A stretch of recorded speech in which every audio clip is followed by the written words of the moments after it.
Baik, bismillahirrahmanirrahim. Assalamualaikum warahmatullahi wabarakatuh. Kita lanjutkan perkuliahan kita. Topik perkuliahan pada kali ini adalah job analysis, analisis pekerjaan.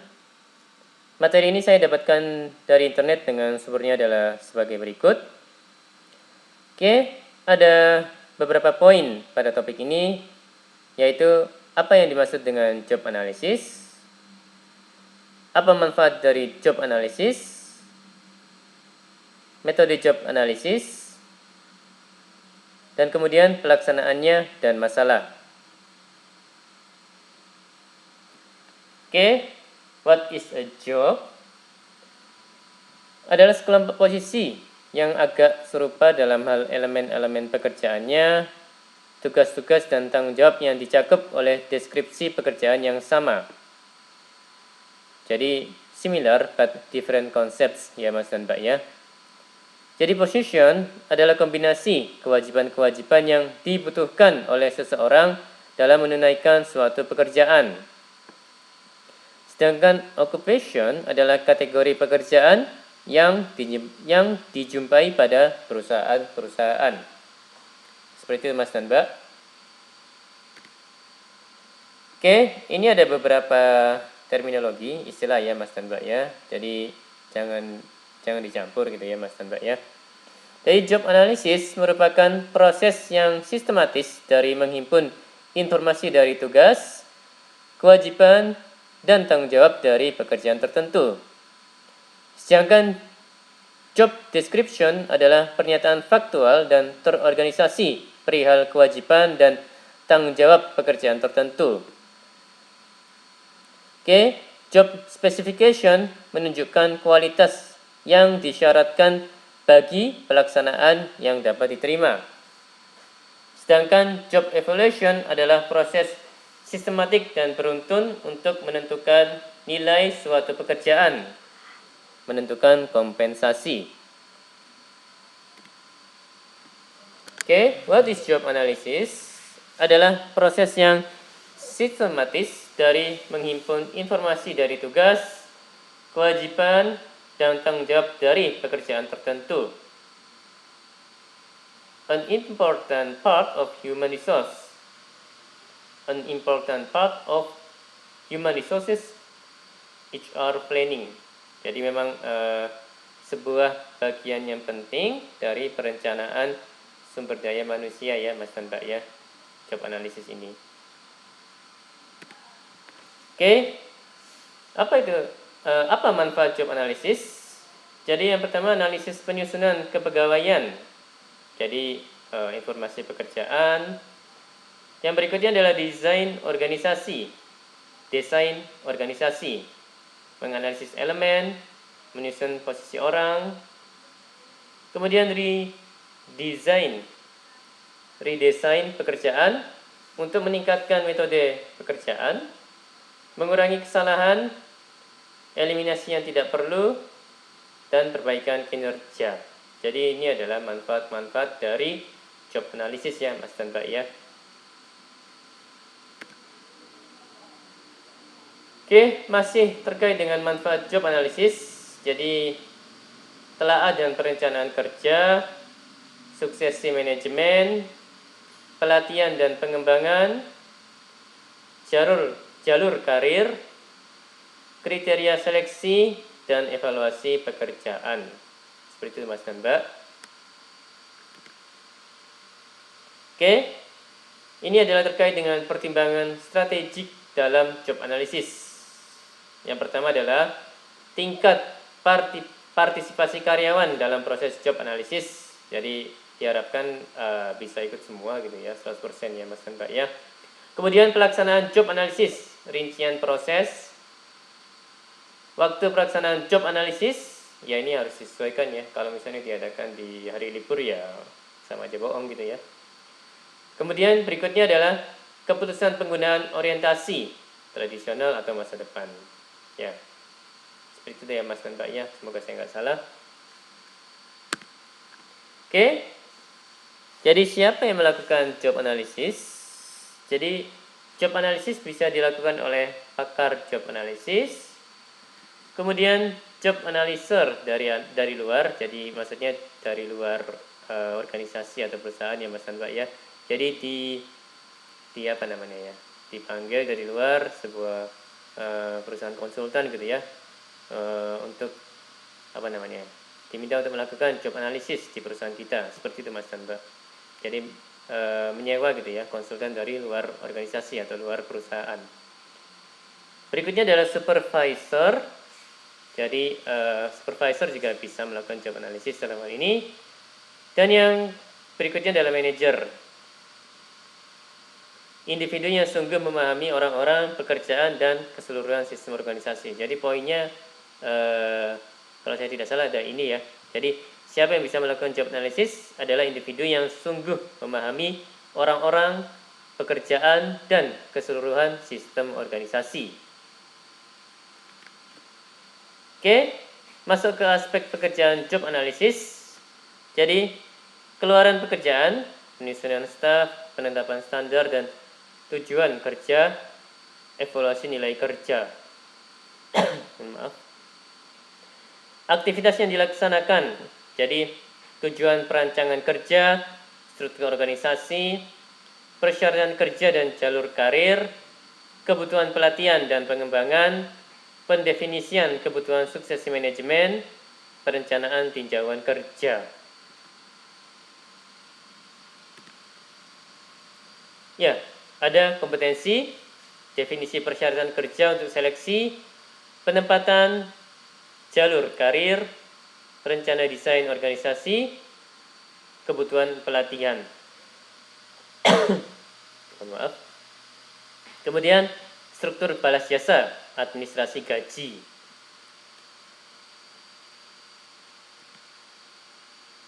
Oke, ini adalah beberapa teknik job analysis. Jadi ada observasi, analisis pekerjaan fungsional, ada juga wawancara, ada juga kuesioner. Ya, ini kuesioner disesuaikan, kuesioner informasi analisis pekerjaan, kuesioner lengkap, dan kuesioner analisis posisi. Dan teknik lainnya adalah catatan harian karyawan. Jadi observasi, mengobservasi orang yang melaksanakan pekerjaan. Pekerjaan diasumsikan konstan sepanjang waktu. Tujuannya adalah untuk menganalisis persyaratan dari pekerjaan, bukan menilai. Jadi ini ya, tujuan observasi adalah untuk menganalisis persyaratan dari pekerjaan ya Mas dan Mbak ya, dan bukan untuk menilai. Oke, analisis pekerjaan fungsional. The Department of Labor. Job analysts use observation methods to gather information about an employee. Jadi, analis pekerjaan menggunakan metode-metode observasi untuk mendapatkan informasi mengenai seorang karyawan, seorang pekerja gitu ya Mas dan Mbak ya. Information organized into 3 categories. The first one is data, the second one is people, and the third one is things. Seperti itu ya Mas dan Mbak ya. Jadi informasi bisa diorganisasi, bisa dikategorikan ya ke dalam 3 kategori. Yang pertama adalah data, yang berikutnya adalah orang-orang, people, yang berikutnya adalah things atau benda-benda gitu ya, kalau saya nggak salah. Oke, contoh analisis pekerjaan fungsional.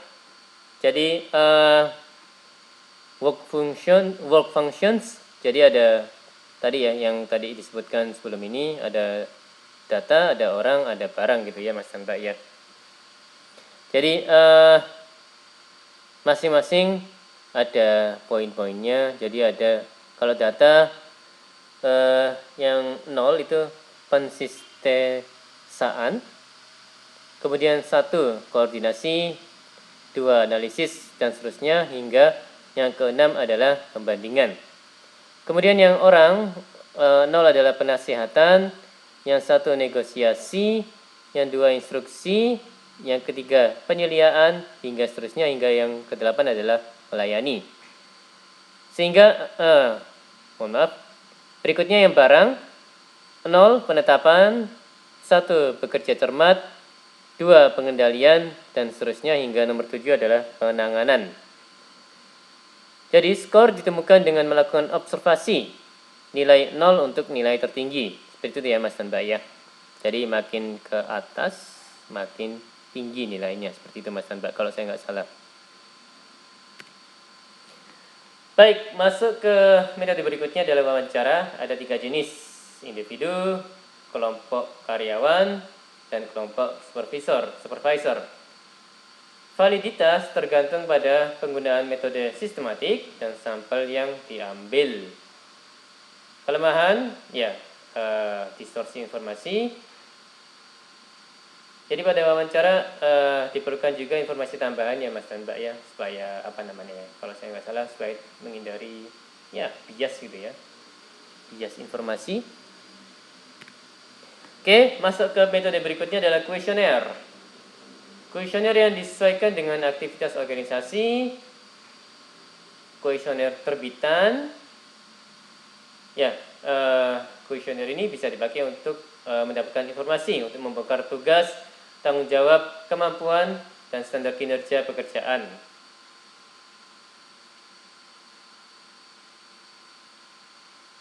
Ya, semoga saya nggak salah. Kemudian kuesioner, ini analisis kuantitatif ya. Jadi Mas dan Mbak mungkin setelahnya akan menggunakan kuesioner baik di tugas perkuliahan ataupun di tugas akhir nanti. Jadi kalau misalnya menggunakan kuesioner ya, biasanya menggunakan skala Likert gitu ya, 1 sampai 5 skalanya. Jadi analisisnya, pengolahannya itu ya menggunakan kuantitatif ya, metode kuantitatif Mas dan Mbak. Jadi nanti akan muncul angka-angka gitu ya Mas dan Mbak ya. Oke. Kuesioner analisis posisi, ya ini position analysis quest, berisi 194 butir yang dibagi dalam 6 dimensi, menggambarkan pentingnya suatu unsur dasar. Jadi PAQ, ya ini ya, position analysis quest, menyajikan skor kuantitatif dari informasi input, proses mental, output kerja, relationship, dan job context. Ya, semoga saya nggak salah. Seperti itu ya Mas dan Mbak ya. Baik, masuk ke poin catatan harian karyawan. Ini adalah pencatatan secara berkala tugas aktivitas karyawan. Analisis yang membutuhkan waktu, ketelitian yang tinggi, dan biaya yang mahal. Ya, jadi bisa dibayangkan ya Mas dan Mbak ya. Kalau menggunakan metode ini, jadi catatan harian dari semua karyawan harus dicek ya Mas dan Mbak ya. Jadi itu kan butuh ketelitian tinggi. Bayangkan yang dicek 6 bulan gitu aja ya Mas dan Mbak ya. Jadi katakanlah ada 100 karyawan di perusahaan, dan itu dicek catatan harian karyawan untuk 100 orang itu untuk selang waktu, untuk durasi waktu 6 bulan. Jadi Mas dan Mbak bisa membayangkan bagaimana butuh waktunya dan juga ketelitiannya tinggi ya dalam hal menganalisis catatan harian karyawan. Oke, tentunya apalagi kalau menggunakan itu ya konsultan dari luar ya, biayanya juga akan membengkak seiring berjalannya waktu. Berguna untuk menganalisis struktur kerja, organisasi, persyaratan staf, dan kebutuhan pelatihan. Seperti itu ya Mas dan Mbak ya. Oke, ini ada beberapa kriteria teknik job analysis. Jadi yang pertama adalah keandalan, reliability, ukuran konsistensi, kemudian validitas, ukuran akurasi ya, menghimpun data dari karyawan dan supervisor, seperti itu Mas dan Mbak, dan ya tujuan analisis.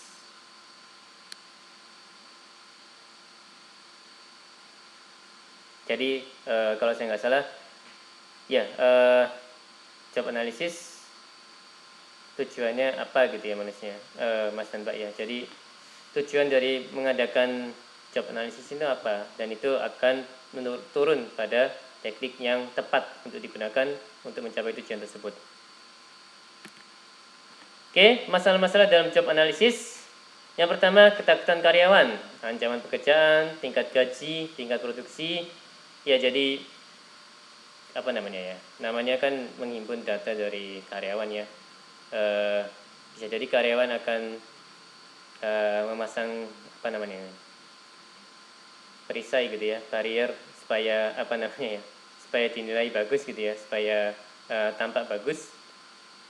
Dan ya, mengumpulkan informasi yang mutakhir. Jadi bisa jadi yang didapatkan adalah bukan informasi yang mutakhir, tapi merupakan informasi yang sebelum-sebelumnya. Jadi itu juga apa namanya ya, mengumpulkan informasi yang mutakhir bisa atau tidak, itu juga salah satu masalah dalam job analisis. Oke, ini adalah poin-poin keberhasilan job analisis. Jadi ada komitmen manajemen puncak. Jadi harus pimpinan perusahaan juga komitmen terhadap pelaksanaan job analisis ini. Keterlibatan serikat pekerja supaya nggak bertentangan ya. Jadi mereka juga setuju. Jadi sama-sama enak seperti itu Mas dan Mbak. Kemudian keterlibatan karyawan, harapannya 100% ikut semua ya di job analisis. Kemudian komunikasi yang efektif. Jadi dalam melakukan job analisis, komunikasi terutama dari pimpinannya itu akan sangat penting berpengaruh. Kemudian penugasan personalia untuk pelaksanaan. Kemudian penggunaan pakar ya, ini misalnya konsultan dari luar gitu ya, yang lebih paham terkait dengan job analisis. Pengumpulan data, penggunaan alat dan teknik yang tepat, ya ini disesuaikan dengan tujuan analisis ya. Untuk apa dilakukan job analisis ini? Untuk apa dilakukan job analisis dalam suatu kurun waktu tertentu gitu ya. Kemudian penggunaan komite untuk pengawas ya, supaya job analisisnya berhasil tepat waktu, nggak molor dan tidak costly gitu ya, seperti itu Mas dan Mbak. Baik, demikian perkuliahan kali ini. Mohon maaf kalau ada kata-kata yang salah. Terima kasih atas perhatiannya. Wassalamualaikum warahmatullahi wabarakatuh.